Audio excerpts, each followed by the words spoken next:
बनाने के लिए बीजेपी की जमानत को जब्त करेंगे इंशाअल्लाह ताला। तुम्हारा असल जो चेहरा है, बुलाओ मोदी को, बुलाकर मुकाबला लगाओ मोदी की मीटिंग और देख लो कितनी सीट तुम जीतते यहाँ पर।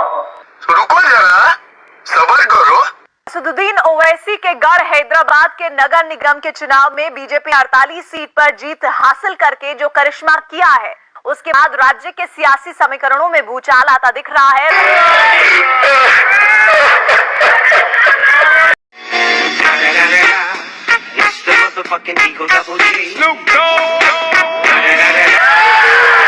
असदुद्दीन ओवैसी के गढ़ में बीजेपी से लड़ती दिख रही है। मैं भारत के पॉलिटिक्स का एक ट्विंकल ट्विंकल लिटिल स्टार हूँ। तुम vote for Congress, vote for BJP, vote for BJP. BJP को सबसे अधिक फायदा हुआ है। 3 से बढ़कर 49 सीट पर भारतीय जनता पार्टी ग्रेटर हैदराबाद के म्युनिसिपल कॉर्पोरेशन में पाई है। देखिए, मेरा हाल ऐसा है ना कि मैं एक लैला हूँ और मेरे हजारों मजनू हैं।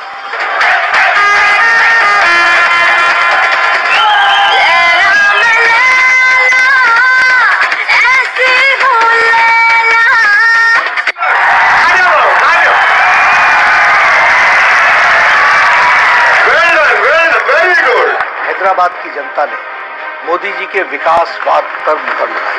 हैदराबाद की जनता को भरोसा दिलाना चाहता हूं कि हम हैदराबाद को नवाब निजाम कल्चर से मुक्त होकर एक मिनी इंडिया बने ऐसा शहर बनाने की दिशा में आगे बढ़ेंगे। क्या हैदराबाद भाग्यनगर हो सकता है?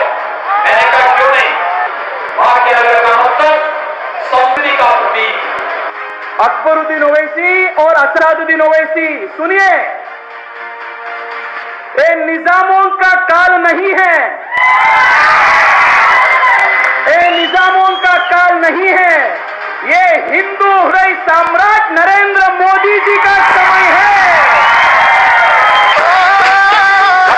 Bye bye, tata, goodbye, गया।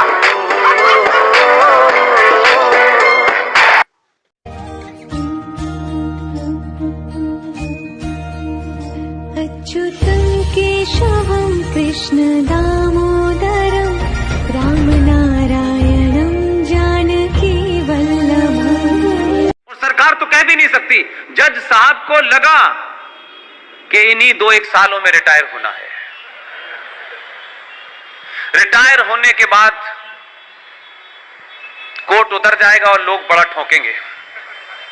इसी के बीच में रहना, इसी समाज के बीच में चिल्ला चिल्ला करके उन्होंने 10 बार ये स्टेटमेंट दिया, 40 दिन में फैसला दूंगा मैं।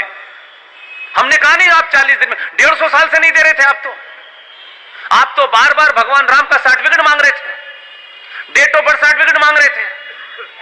तो ये तो कमाल की भारत की कोर्ट है कि भारत की कोर्ट में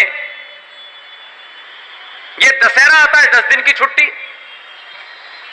रामनवमी आती है 5 दिन की छुट्टी, दिवाली आती है 2 दिन की छुट्टी, और जब कोर्ट खोलते हैं तो कहिए आइए बात करते हैं भगवान रामचंद्र जी थे कि नहीं थे।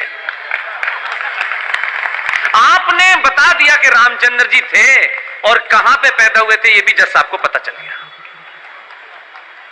और उनको फैसला सुनाते वक्त 90 करोड़ नाराज हिंदू नजर आ रहे थे। उनको समझ आ गया था कि कुछ बौने लोग 1986 में कोई एक फैसला सुप्रीम कोर्ट ने दिया, पूरी बेंच ने दिया, एक छोटा सा फैसला था, शाबानो का मामला आपको पता होगा। एक गरीब 70 साल की महिला अपने पति से तलाक चाहती थी, सुप्रीम कोर्ट ने तलाक दे दिया, उसके हक में दे दिया। लेकिन अल्लाह के बंदों को यह पसंद नहीं आया। उन्होंने कहा यह अल्लाह के बने कानून में हिंदू कौन होता है जो फैसला देगा। और बौनी सरकारों ने 1986 के अंदर 412 मेंबर ऑफ पार्लियामेंट जिस सरकार के पास हो, उनका प्रधानमंत्री आधुनिक हो, कंप्यूटर युग का हो, इतना दबाव बनाया कि सुप्रीम कोर्ट के दिए फैसले को संसद में पलटवा दिया। उन बौने लोगों ने, इससे आपको सीखना चाहिए, कुछ कुछ सीख गए हैं। यही कारण था कि जजमेंट लिखते वक्त उन्होंने इन्होंने ये सोचा ये 90 करोड़ हैं, इन्होंने संसद पहले ही पलट दी है, अब हमारे पलटने का समय तो नहीं आ गया कहीं।